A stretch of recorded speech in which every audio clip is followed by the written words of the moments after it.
আসসালামু আলাইকুম গাইস, কেমন আছেন সবাই? আশা করি সবাই ভালো আছে। তো গাইস, আমি আপনাদের জন্য আজকে নিয়ে এলাম একটা নতুন ভিডিও। এটা হলো অনুচ্ছেদ, এটার নাম হলো বিজয় দিবস। 16 ডিসেম্বর আমাদের বিজয় দিবস। 1971 সালে 26 মার্চ বাংলাদেশ স্বাধীনতা যুদ্ধ শুরু হয়। 1971 সালে 16 ডিসেম্বর রক্তক্ষয়ী যুদ্ধের অবসান ঘটে। এদিনে বিজয়ের মাধ্যমে বিশ্বের মানচিত্রে বাংলাদেশের একটি স্বাধীন ও সার্বভৌম রাষ্ট্র হিসাবে মর্যাদা লাভ করে। বাংলাদেশের মানুষ দীর্ঘদিনের আন্দোলন ও মুক্তিযুদ্ধের স্বীকৃতি এই বিজয় দিবস।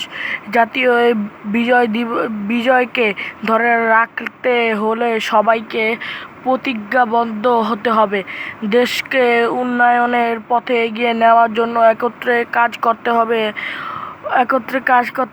অশিক্ষা, দারিদ্র্য, কুসংস্কার থেকে দেশকে মুক্ত করার সংকল্প গ্রহণ করতে হবে। জাতির কল্যাণ সাধনেই হতে হবে স্বাধীন জাতির লক্ষ্য। প্রতি বছর 16 ডিসেম্বর আসে। বিজয় দিবসের মহান তাৎপর্য নিয়ে আনন্দ উৎসব, শহীদদের স্মৃতিচারণ, আলোচনা ও অন্যান্য অনুষ্ঠানের মধ্য দিয়ে আমরা দিনটাকে উদযাপন করি। শিক্ষা প্রতিষ্ঠানগুলো বিভিন্ন প্রতিযোগিতার মাধ্যমে বিজয় দিবস তাৎপর্য তুলে ধরা হয়। এই দিনটি আমাদের জীবনে একটি অন্যান্য দিন। দেশকে রক্ষা করা, সমৃদ্ধ করা, সম্মান বৃদ্ধি করার শপথেই বিজয় দিবসের অঙ্গীকার। তো গাইস, আমাদের ভিডিওটা ভালো লাগলে অবশ্যই লাইক, কমেন্ট, শেয়ার, সাবস্ক্রাইব কিন্তু অবশ্যই করবেন। টাটা।